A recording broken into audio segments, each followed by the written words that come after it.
to everybody. Thanks to everyone who's tuning in. My guest is a friend of mine who I met on my very first trip to Mexico, which is going to be 3 years ago in April. I met you, I think, the first day or the second day, but it was just so great. Dr. Ingrid Estrada Bellarmine Yes. brought me in, and thanks, you shared that. That's great. And it was Yes, just I so shared good it. because the work that you're doing there is so great. So I wanted to introduce my special guest, Cynthia Lopez. Hi, Welcome. everyone. Thank you. Thank you. And she works out of the Monterrey, Mexico area.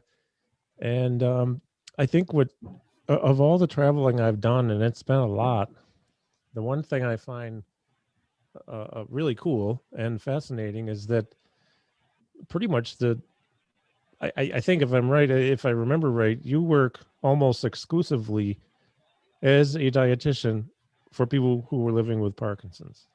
Yes, yes, it is. That's right. So I don't know anybody else who does that. I'm sure there are people, but I have not met them. So you've been very generous and helpful in sharing with us previously in our workshops, and I love what you're doing. So Thank so you. you know I think what I wanted to do is first of all tell people if you have any. Oh, great, Phil, you get your vaccine on Monday. That's good. Yes, Phil says he's such a cool guy. Remember that castle? I'm sorry, I'm diverting from it. We went through that castle, the castle in Rochester, maybe the Rochester Castle, England, and that thing I think was built in like 604. It's like 1400 years old. This castle. It is the most amazing old structure. I've never seen anything like it. I have pictures and video of that. I'd like to go back there. So what you shared with us, maybe if you want a good way to do this. Oh, and I just had another COVID brain thing. If anyone has questions, I'm so sorry, I'm off track. Type them. If you're on Zoom with us, put questions in the chat box.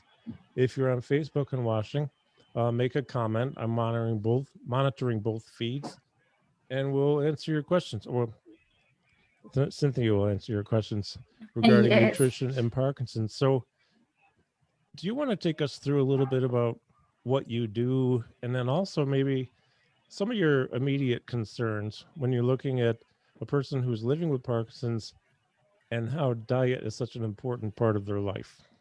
Yes, of course. Well, I started this path with thanks to Dr. Ingrid. She was the one that invited me to participate in her group, and it was amazing. She taught me all the things that I knew about Parkinson's. She is a neurologist specialized in Parkinson's disease. So that was my lucky path, because I had the opportunity to see patients, to be with her when she was when she was with her patients, and she Right. was teaching me all of the kinds of Parkinson's, because we know that Parkinson's disease, it's a lot of types, and the symptoms are very varied, and it is such an amazing thing that I like to this interview. I want to talk about the importance that we found in nutrition in the Parkinson's disease, and that not all the nutrition is not all the things that I told you, or that we Google food for Parkinson's disease and we found on the web, will be useful for everyone. Right. Everybody is different. Every metabolism is different, and I don't have one diet that is the same to all the patients. No, no, no, no. Every patient has their own diet, because I don't. For example, one of the principal symptoms, constipation.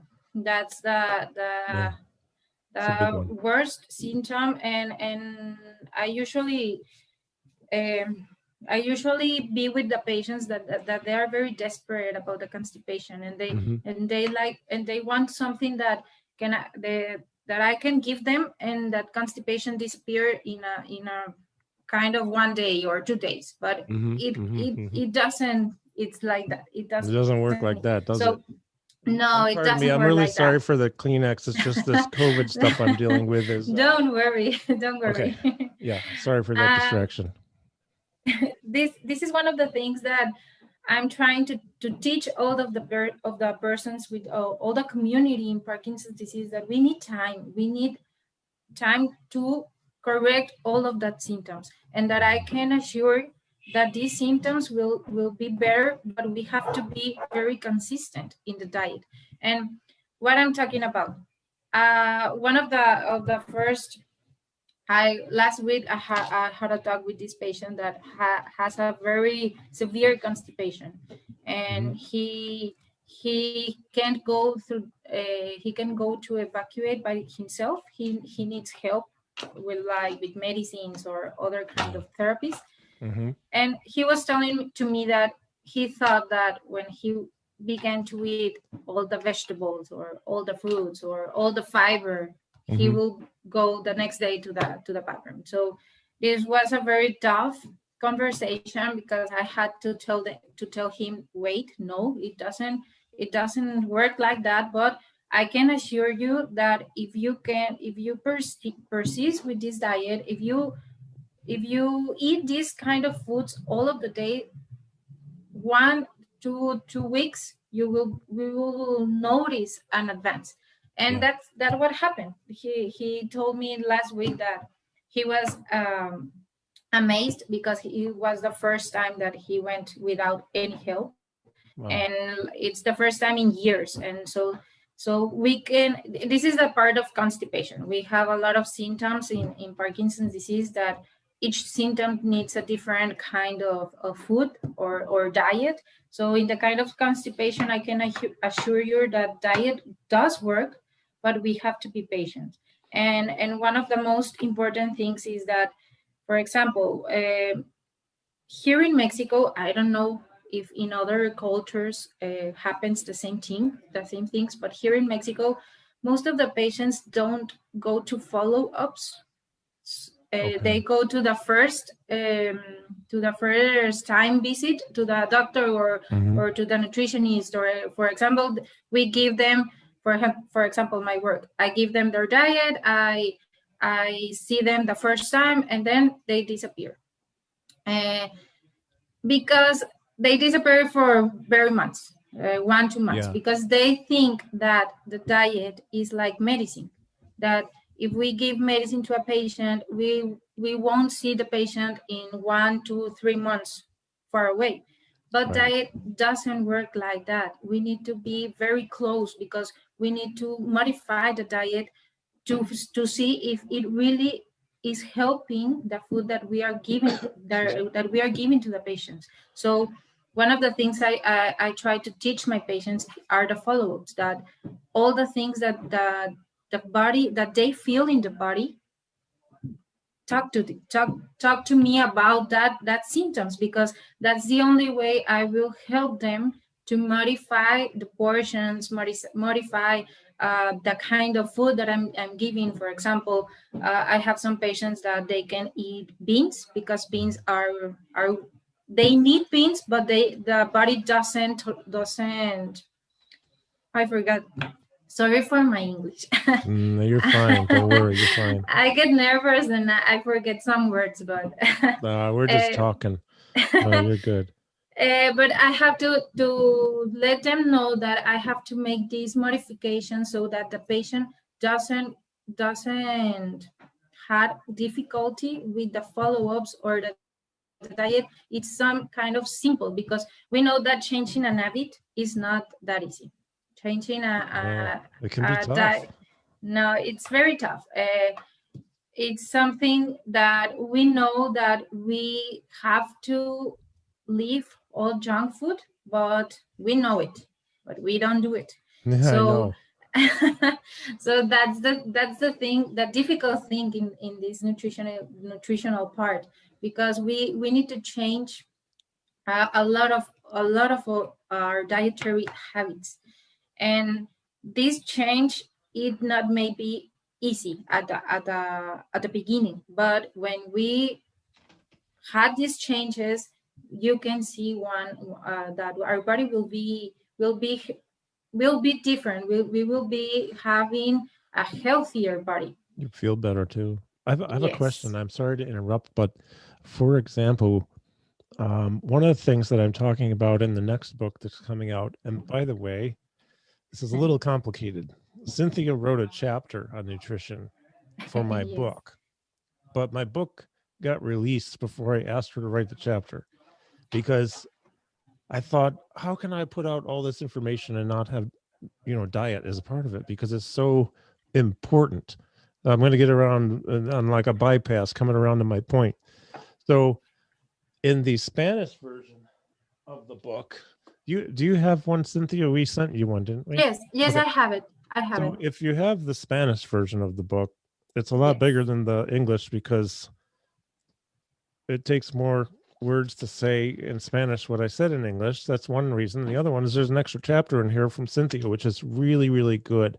So I have another book coming out called Parkinson's Empowerment Training at the end of this month. In the English version, Cynthia's chapter is going to be in that book. So just so you know. But anyways, one of the things we talk about in the first chapter of the new book is hope, belief, and empowerment. So in my travels, as a matter of fact, the first day I was in Monterrey, Mexico, when I met Angeles, I think you know Angeles, Sebastian, and Ernesto, and her beautiful daughter Sophie. She was in a situation where we were doing this thing on the floor, having people roll over and crawl. Like if they fell down, we were trying to simulate, okay, you fell down, how are you going to get back to safety? Because falls being a big concern in the Parkinson's population. So she learned through the techniques we taught how to roll over by herself, and she did it for the first time by herself in 5 years. And I immediately saw a person who went from this and she'll be the first one to admit that she was, well, what am I going to learn from this guy from the United States? And so Yes. so he can't teach me. And then she went from feeling defeated and hopeless to optimistic and unstoppable. And all that happened was she rolled over. But this changed.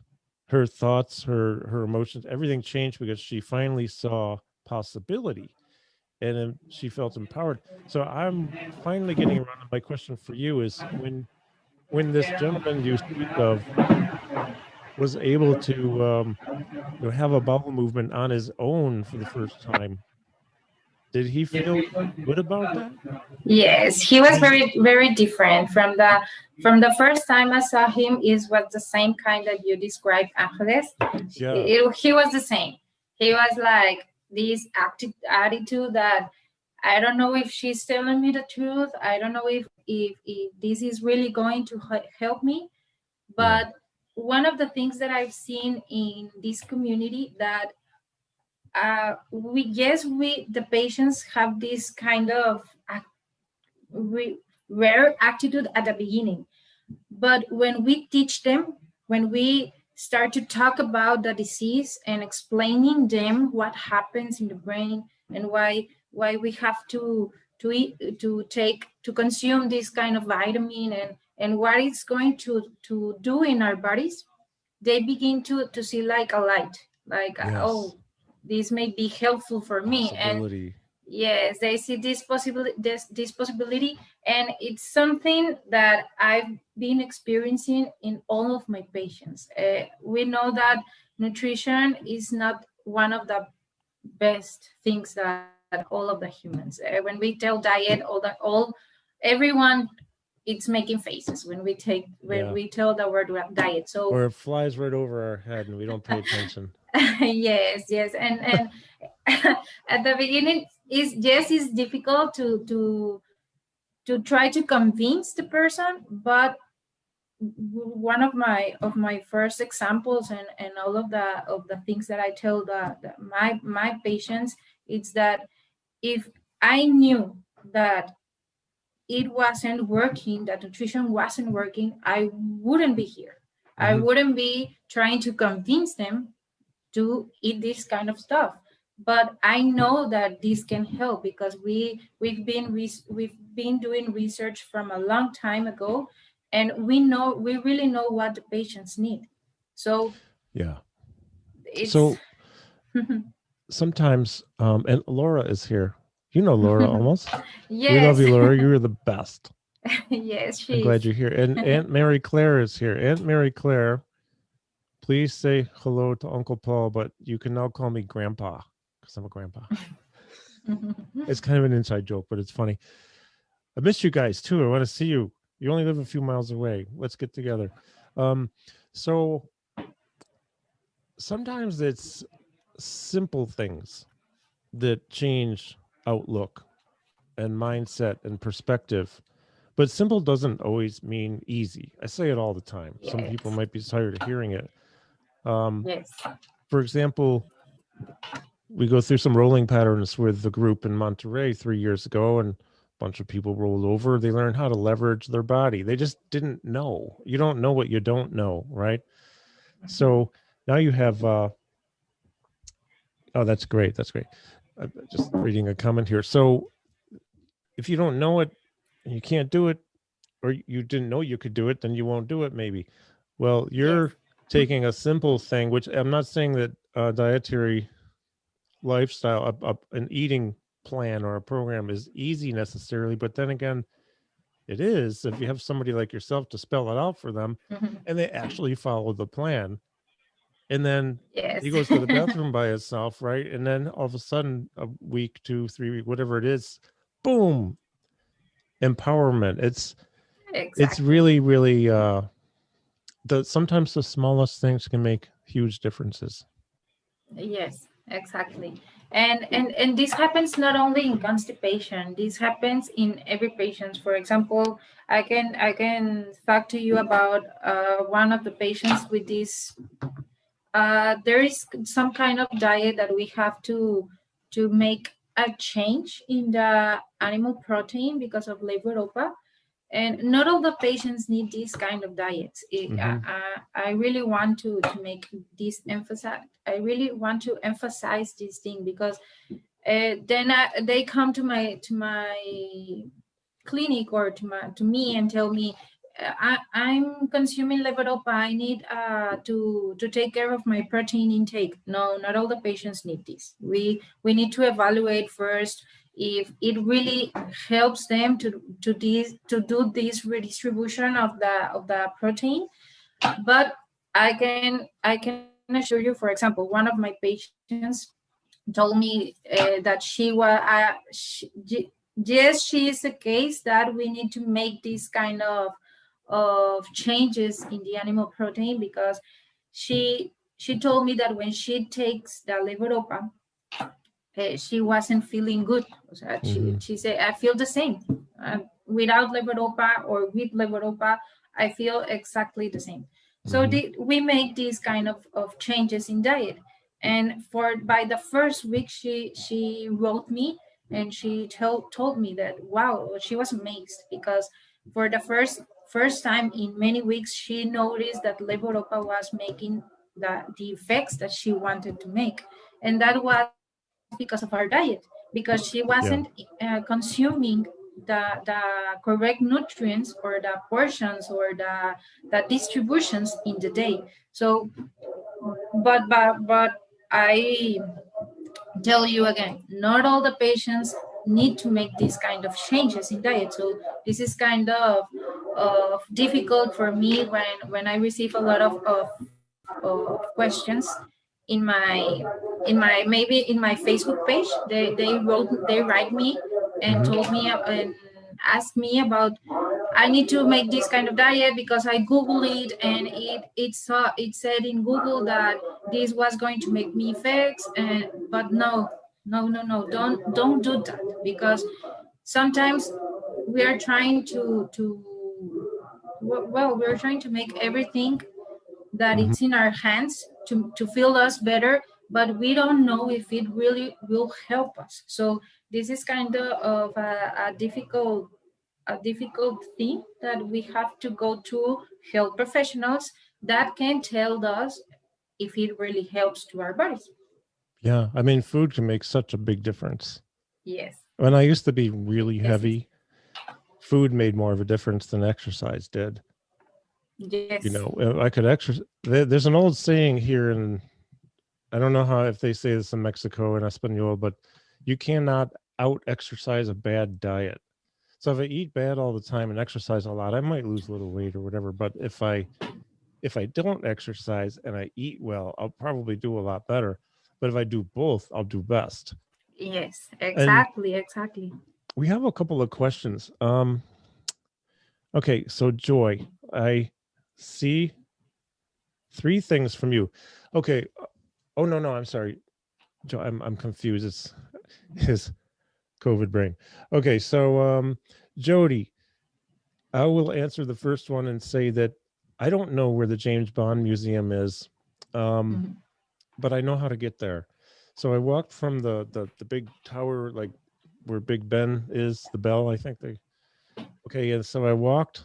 I'm pretty sure it was south, and then somewhere I know the bridge to cross. I turned left. I walk across the bridge. I walked up near Covent Gardens.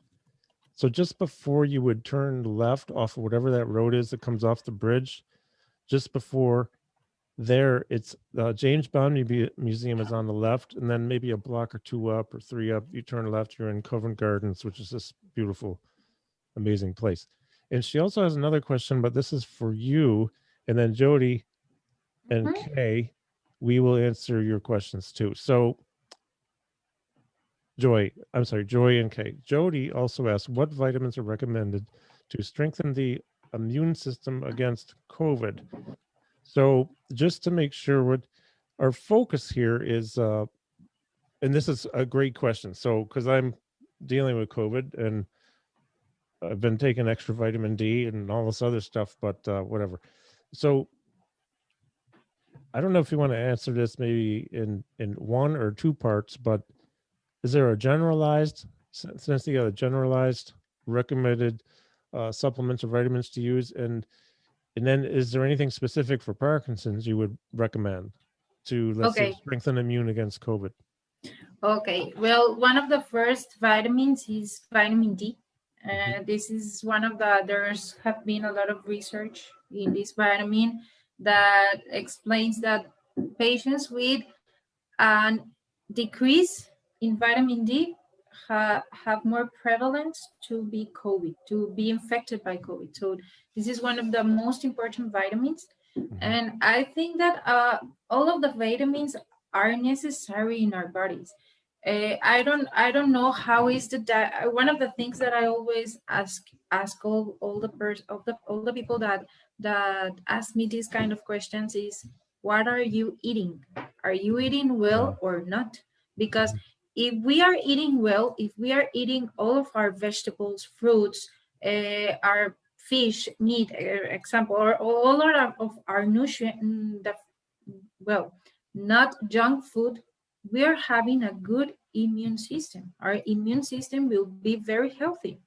But if we are not eating well, if we don't eat our veggies, don't eat our fruits, well, we need to take those multivitamins. But it doesn't. I don't want to take to me to tell this because many kinds is mis in. Let me introduce the word because Well, I think I might know where you're going with this, and I apologize if I'm wrong, but some people think the vitamins replace the food with an equal yes, value, yes, but and no, so vitamins don't assimilate the same way in the body as food.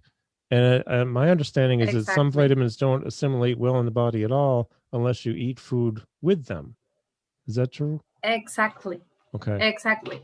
That's true. For example, they want to eat, they want to take vitamin C, and they Mhm. go and buy their supplements of vitamin C, but they don't know that vitamin C needs the help of iron. If we don't Mhm. take iron, vitamin C won't be that useful. That how we want to be. So that's the important to diet and vitamins. So there is Mhm. not these questions, this specifically question, all of them are asking because of course we want a healthy immune system because we are afraid of this disease.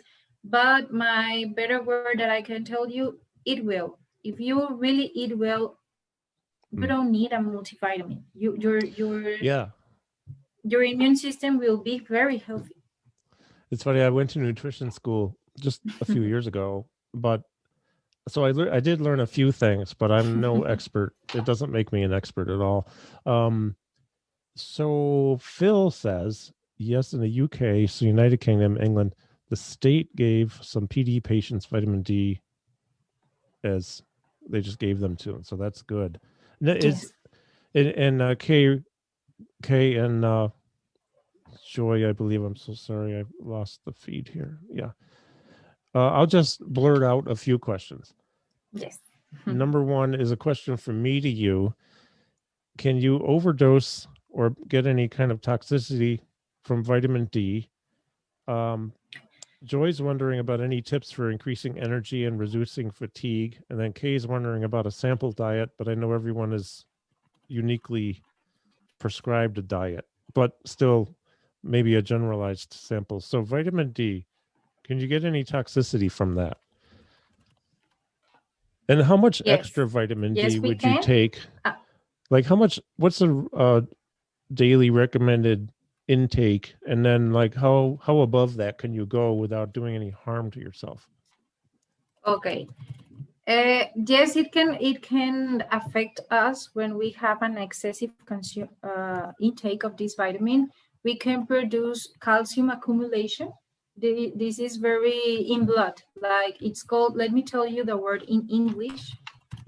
It's this disease, hypercalcemia. It's called this disease. Okay. So we have to take care about this.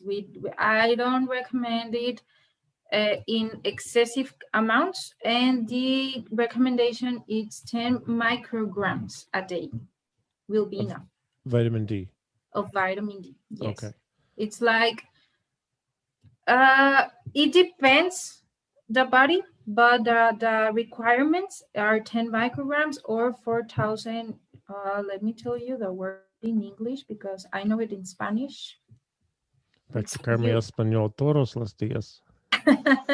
Muy Necesito bien. practicar mi español. Yeah. I need to, and I'm in English. I need to. Oh, you're real good at English. Nice.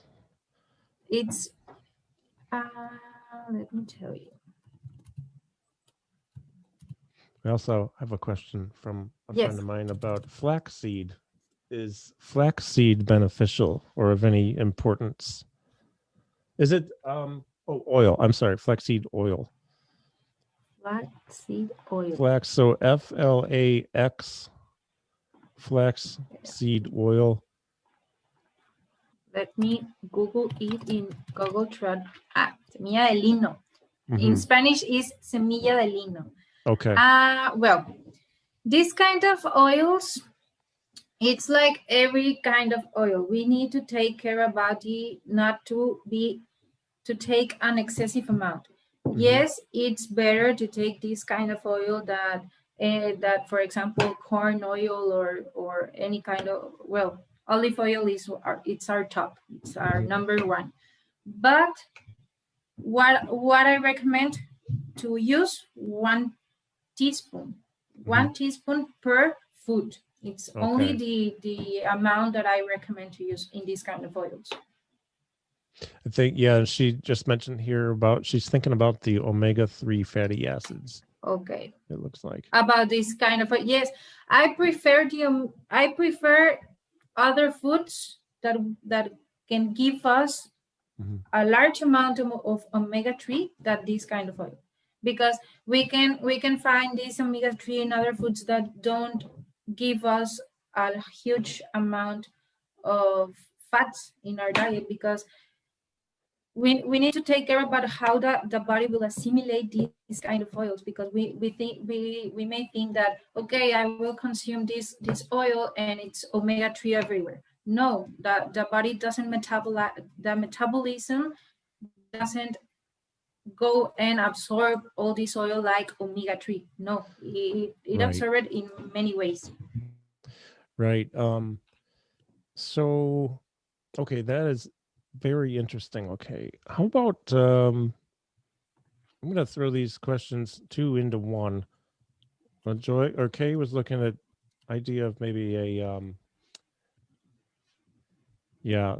sorry, I just my friend is saying here that the supplement industry, at least in the United States, is not regulated. So you don't know how much you're going to get of anything. You can get something off the shelf and this has got X percentage, and then this one has twice as Yes. much, or maybe there's almost nothing. But In Mexico is the same. is it? Okay. When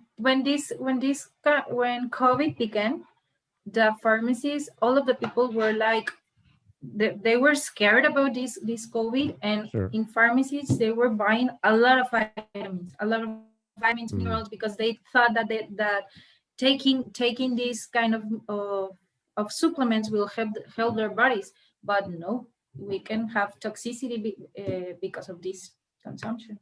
Yeah. Mauricio, thank you for the note. I'm going to get through this.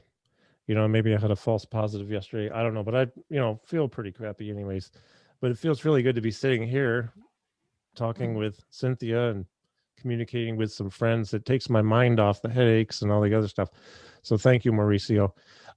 So let's throw these two questions into one from Joy and Kay. We have the idea of maybe a sample generalized type of diet, and then any tips for increasing energy and reducing fatigue. Okay, if we have fatigue, that it's our body telling us that we are not eating enough food. We need to increase the calorie intake. That one of the first symptoms of a low calorie intake is fatigue. And so that's our body talking. Our body is telling us we need to eat more healthy food.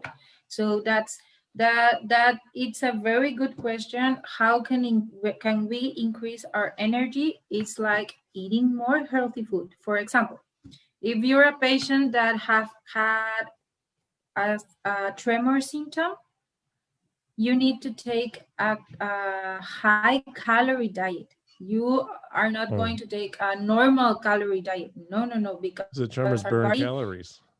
Yeah. Exactly. Tremor burns a lot of calories. So I'm talking about 2,000 calories, for example. I need to, for example, a diet of 2,000 calories, 2,200 calories, so that we can give our bodies the energy that they really need.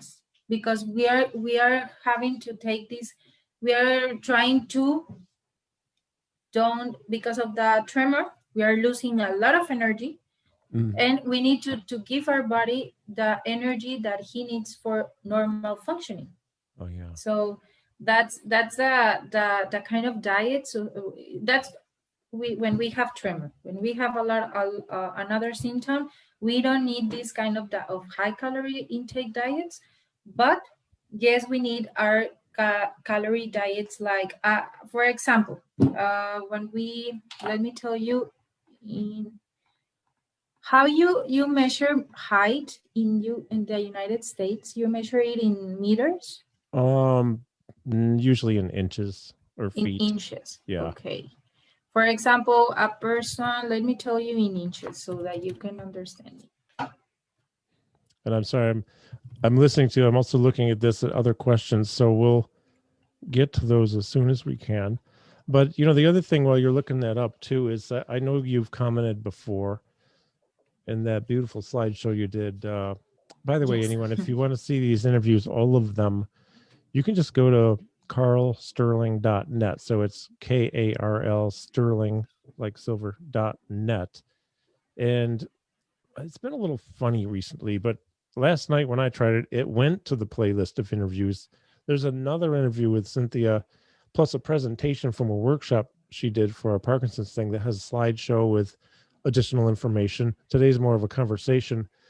But I remember, thank you, Aunt Mary Claire. Say hi to Uncle Paul.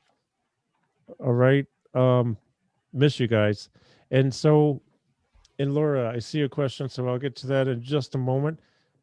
Finishing my train of thought. Oh, malnutrition. I remember you talking about there's a concern about malnutrition because of burning more calories than you're taking in because of maybe tremors or dyskinesia. Okay, go ahead. Yes, that's one of the most difficult parts, because there is some malnutrition that it's very silent. A lot of I have patients sometimes that we see the patient, and physically they see, like if they have overweight or obesity, but when I measure their muscle mass, they don't have any muscle, and that it's a kind of protein malnutrition. And this protein malnutrition, we have to pay attention to our muscle, because protein malnutrition leads us to a disease called sarcopenia, and it's a disease that this disease it's a very difficult disease, so it's very hard to sarcopenia, yes, it's very hard to let me tell you the word. Well, I can only imagine it's very hard to recover. Yes, yes. In this sarcopenia is very hard to recover. So this kind of malnutrition, yes, we have to pay attention. So if you are one of the patients that have tremor, you need to eat more. But you are not going to prefer those carbohydrates or those carbs. No, you are going to prefer protein food. For example, more salmon, more fish, more chicken. Leave beef for final. Beef it's not recommended at all. But yes, fish. So that's one of the most easy ways so that we can increase energy to our diets. Okay. How about Laura is asking if there are any foods, I'm going to paraphrase this, Laura, that let me see what I think, and maybe if I get this wrong, Laura, please comment and let me know, but I'm thinking about foods, the intake of foods, what is best to eat and not to eat related to anxiety. Are there foods or things that you intake that can cause anxiety? Yes, all that sugar things, sugar food. All sugars will worsen our anxiety, because when we have anxiety, we are not going to take an apple. No, you're going to take a cookie, and not one cookie, 2 to 3 cookies. That's a good point. I've never eaten an apple or banana when I'm stressed out. That's I go for the Doritos. That's what I like, is Doritos. Exactly. So we don't take one Dorito. We take that. We take all of them. And you have to take all of them. And that won't help our anxiety. That will worsen our anxiety because we will want more and more and more. And when we pay attention of what we take, there are two bags of Doritos that are empty. So no sugars, no potato chips, no that kind of food. Darn it. Well, I have to interject here because I know you know all this. Oh, dark chocolate. Yes, dark chocolate can cause serotonin and oxytocin. Yeah, that might not be the worst thing, but no, I'm sorry. Dark chocolate, it's good. It's good, but all in good proportions, moderation, not in an excess. Right? Yes. Yeah. So I went to this presentation from this guy. I don't know who it was. This is was 8 years ago when I was in school, and he was talking about food science and how the Doritos was the subject, because it was either 8 years ago or 9 years ago this month. The New York Times came out with an article that talked about, it was kind of like busting them, like calling them out on, you put X, Y, or Z or whatever ingredients in the Doritos for a number of reasons. Number one, there's something in there or chemicals in there, and not just them, but all kinds of other foods. And there's a lot of fake sugars and other chemicals. So it could be sweet stuff, could be Doritos, could be other kinds of things. They go in and they interrupt the hormone called leptin, if I'm right. Yes. Leptin tells your brain your stomach's full. So if that gets short-circuited and you don't get the message you're full, you keep eating, which is kind of like, for anyone who remembers the old Jay Leno commercials, Jay Leno, the talk show host, he used to advertise for Doritos, and he'd hold one up and he said, I bet you can't eat just one. You can't, because then there's all other chemicals that you crave more of that taste because they're Yes. designed to make you crave more of the taste. One of those chemicals is monosodium glutamate. Yeah. That's MSG. And that you just have to have it. So like, I love Doritos, but if I eat one, I'm going to eat probably the whole bag. Whole bag. Unless it's a big bag, I might only eat half, but then it's, but still.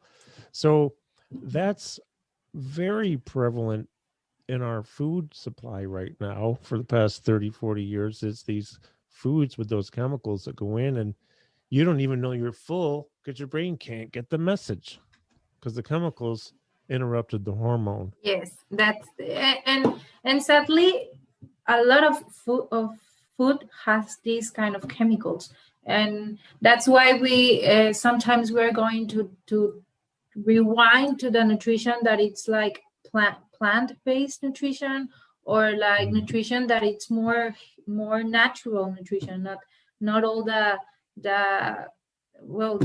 variety of foods that our supermarkets are selling to us, because that's the important thing. No, I'm looking to see. It looks like I have a couple new messages now. Kay, if you're watching, you are okay. If you're watching, if the question wasn't quite answered about a sample diet, just make a comment. Phil says he has acid reflux and he's prescribed omeprazole, and a fellow PD patient suggested that instead of. I'm not sure. And to take cider vinegar instead. He takes that. Have you ever recommended, or is that a good thing to do, is cider vinegar? They recommend it because of the pH. I think it's still also in English of our stomach. Oh yeah, because of pH. So pH. acid or base. Yes, and that's acid. why okay. Vinegar is recommended, but I don't recommend it at all. There are a lot of foods that can help us prevent this kind of yes, I'm reading of this acid reflux. There are a lot of foods that can help prevent us instead of cider vinegar, because if we are trying to correct one problem with cider vinegar, we are going to, yes, we will correct it, or we'll feel better, but there are consequences if we still this intake of this cider vinegar. This is a nice example so that I can tell you about probiotics, the best foods that we can consume in this kind of acid reflux or constipation or whatever it's in our digestion. It's with probiotics. It's the best way that we can that we can really help our body. Yeah. That's interesting too. I started taking some about a year ago. I've been good every day. I take it before I eat. And I pardon me 1 second. I have a visitor. Yes. Come on in, puppy. That's my dog. She wants attention. I know I've been on Zoom all day, haven't I, sweetie? Be careful you don't trip and knock everything over. Okay. I know you want attention too, but you'll get it in a few minutes. Yeah. All right. All right. I have a seat right here. Okay, I'm sorry. Sylvia Gabriela, hola, mi amiga, ¿cómo está? And Mauricio, thank you. Yes, a lot of people are dehydrated, yet the brain is so much water percentage, right? And one of the things I noticed, I'm going a little bit off here because I'm really not thinking clearly today at all. But I noticed in the population I work with is, I think the average age I work with is probably around 75 years old. And it can be really rough on the brain and add to confusion. You might even think somebody has dementia or something if they're not hydrated, because things get weird, especially if they have urinary tract infection and they're elderly, and they're dehydrated, which usually go together. I mean, it can be kind of scary. So yes, it is. Drink enough water, folks. Please. That's the thing that I always tell all of my patients, they forget the water. And Yeah. if you don't like simple water, there are a lot of varieties that we can drink that can help us be hydrated. So drink a lot of water. Yeah. So let me ask. Okay. So here's what I want to do. I haven't ever done this talking with somebody before. But we have from Kay, she's wondering if you might be able to give a little bit more detail about a generalized dietary thing. And while you do that, I got to let this doggy out and I'll be right back. Okay, so ask questions, folks. Sorry, I got to go. I'll be right back, though, okay? A little bit more detail. It's all yours. I'll be right back. Thank you. Well, the diet here is a little more detail is if we are seeing that our levodopa is not making good effects in our body, we need to do a protein redistribution. These protein redistributions consist in daytime, we are going to consume food with vegetable protein. Where we can find this kind of vegetable protein in legumes, beans, lentils, or all these kind of legumes.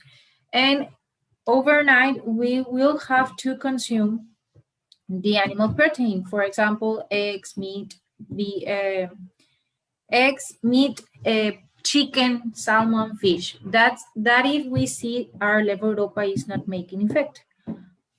If we are seeing that yes, it is making effect, our levodopa, I will recommend it to consume a lot of foods that are bright colors like red, purple, yellow, orange, because these kind of foods have a substance that is called antioxidant. These antioxidants helps us protect our neurons, and it is, well, we know that Parkinson's disease is caused in our brain because of the neurons. So we need to protect them. And one of the foods that help us protect this is antioxidants. For example, let me tell you in English, strawberries, blueberries, for example, red peppers, beetroot is one of the most vegetables that have a high consume of antioxidants. So this is one of the most general tips that I can tell you about the diets. And also consume foods with vitamin B5. These vitamins help us protect. I can tell you that this kind of things of diet, I know that you will be very what I am telling you about this kind of diet, it's in my page. I will write it over here. I have a Facebook page where I tend to share with you all these kind of foods that our body needs, because, and I always tell you, for example, why we need to consume vitamin B5. Well, because it helps us reduce neurotoxicity from levodopa, and I tell you all the kind of foods that are high in this kind of vitamin. So I invite you to go to this page. You can, it's in Facebook. It's my face there. You will recognize me. That's a great page too. Yes, I try to share with you a lot of tips about diet in Parkinson's disease, and what I am doing these past days, because I shared it a lot of things in Spanish, but now I am sharing it in both languages, in English and in Spanish, so that all of you can have this kind of knowledge about this nutrition. Yes. Sorry I had to leave, but don't worry. I've neglected my puppy today, not on purpose. She woke up and she had to go. Nature called. So anyways, let's see. Just take a look here real quick. This question about Philip. Yes. Yes, I've heard about this. This is a theme about microbiota that have been studying I think 2 years, 3 years, the scientists have begun to focus on this theme, and all of these studies have well, there are several studies that have proved that when patients consume probiotics in their diets, the symptoms of Parkinson's disease is getting worse. So yes, we need more research, but yes, it is helping this kind of probiotics. Yeah. There's another, you may have answered this already. I'm sorry, but Mauricio was wondering if there's a way to contact you. Can they do that through the Nutric page? Yes, to the Nutric page. Okay. Yes.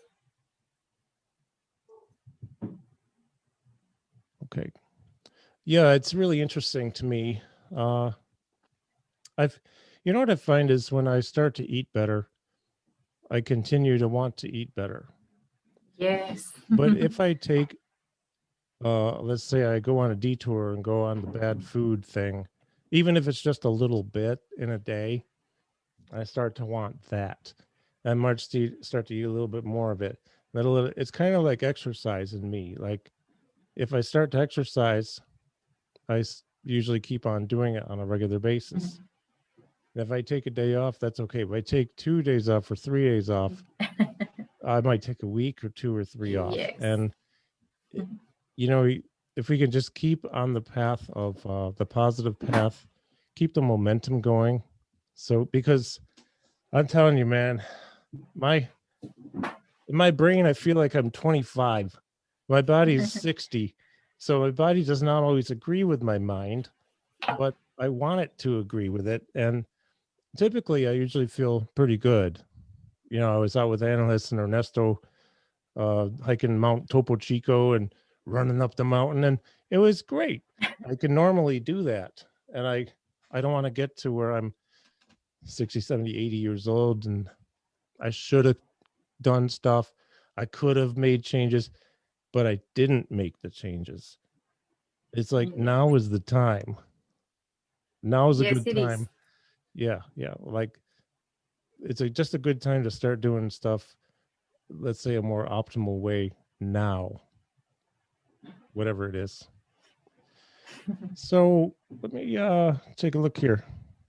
Okay, so we can reach you through Nutric page. And any other questions going on? I also just want to apologize because I'm having trouble. I feel mentally good. Just I'm not real focused like usual today. So Cynthia, I apologize because don't worry. You're taking your time, and I mean I don't know nearly, I don't know that much about stuff compared to you, but no, don't worry. I really understand that it's not easy, the COVID thing. I see another message. Let me just check this real quick. Okay. No, I think we're good. I think we're good on that. So very good. So do you have it? Are you involved in research? Do you get to do research in your work? Yes, I'm involved in research. I work with Doctora Ingrid Estrada Bellman. She's one of my tutors in this kind of research. She and my friend Dr. Sergio Castillo, both I remember him. Yeah. Yes, they are one of my tutors in this kind of in these neurological diseases. So yes, I work with them in research. We try to I was talking a few days ago with my friend Dr. Sergio, and we were talking about all our what we are seeing in our patients, because we constantly have this close communication so that we can offer a better treatment to our patients. So one of the topics that we were talking about, it's about research that we wanted to tell all the people what is happening, that they need to know that nutrition can helps a lot of things and helps improve the Parkinson's disease. So yes, we do research. We are trying to see for example, one of my parts in nutrition stuff, it's I need to see how the people are eating, so that I can see what are the deficiencies in their daily diet, so that I can give them in the diets. Yeah, So you can give them the best plan for themselves. yes, and one of the most amazing things is that we found that in Mexican people there was a very low intake of vitamin D, and Really? that is one of the vitamins that most of Parkinson's need vitamin D, and they are not having a good intake of this vitamin. So Right. that's why, because of that, Dr. Ingrid, Dr. Sergio are seeing what they need to supplement to the patients. Okay, they need vitamin D, and they give them vitamin D. Okay, they need vitamin C, because we are seeing that they are not eating enough vitamin C, and so it's like a teamwork. And yes, we're doing research. That's great. That's good. The other thing, I was talking with a couple of doctors recently in the past month, but we talk about the brain and the gut connection between the two. Yes. And it's really interesting. And for some reason, I can't remember who I was talking with. It seems like it was yesterday. It actually might have been yesterday, but another gentleman I spoke with is Dr. Dale Bredesen. He's in California. He wrote 2 books called The End of Alzheimer's. That's the first book. And then the other one's The End of Alzheimer's Program. And, when you look at the, they talk about how the Alzheimer's or Parkinson's and maybe some other things can actually live in the gut, in the nerves of the bowel, maybe some other areas for 10, 15, 20 years before it makes its way up, maybe the vagus nerve, and then it lands here.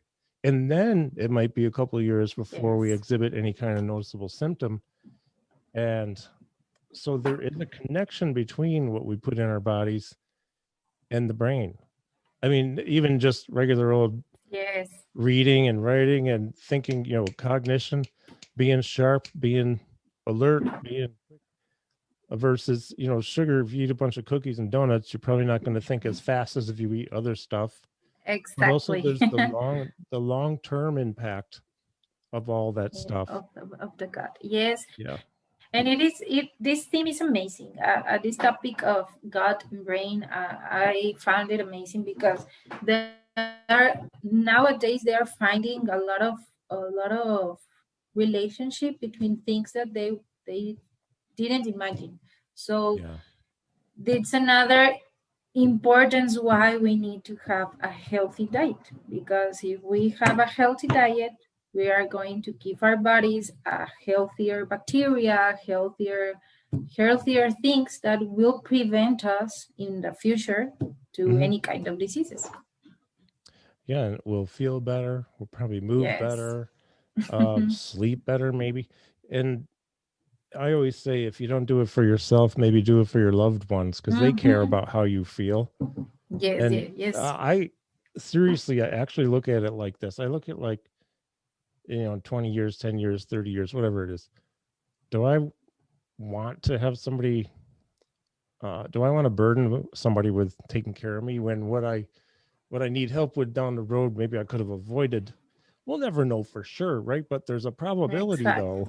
The probability is you can lighten the load on somebody else down the road by taking some positive action now.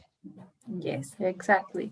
And that's an interesting thought, and it's really correct to thinking about that, because we are thinking in our future, and we are preventing ourselves to be in a bad way. And one of the things that I tell all of my people is that we need to take care of our bodies, and not only with exercise. We need to take care of what we are giving to our bodies, because if our body isn't right, we are not going to have the energy to work and to do any kind of dreams or stuff we want to do. So that's important. And I'm a grandpa now. This is my granddaughter. She's beautiful. Thank you. Wow. She's 3 months old plus a couple days, so I want to be around for a long time for her. Yes. Um, Exactly. well, I appreciate so much that you joined me today again, and I'm sorry again. I'm a little bit. Don't worry, I understand. As always, I like the interaction we had today because we have people asking questions, Yes. and you're able to answer live, and this is really cool. I like this format. I appreciate. I don't really want to go. I need to go soon because my doctor's going to call me any minute regarding my latest COVID test results. So I don't want to have to just all of a sudden cut everybody off. But I want to thank Phil, Kay, Joy, Jody. I don't see the other names, Colette, everybody for joining us and watching. And especially want to thank you, Cynthia, my friend. Yes, thank you for inviting me. That's an honor for me. Oh, the pleasure is mine. The honor is mine. So this video is on Facebook. It'll stay there. It'll also go up on YouTube. So you'll see this will be posted, and I'll tag you and share it around friends. Share the information and the education. And then if you want to contact Cynthia, go to the Nutrick page, Nutrick. I'll put that in the post later. And it's been a pleasure as always. Thank you. Thank you. Have a nice day, everyone. All right, my friend. Take care, Cynthia. I'll be in touch really soon, okay? Yes, of course. Right. Take care now. Bye. Bye-bye, everyone.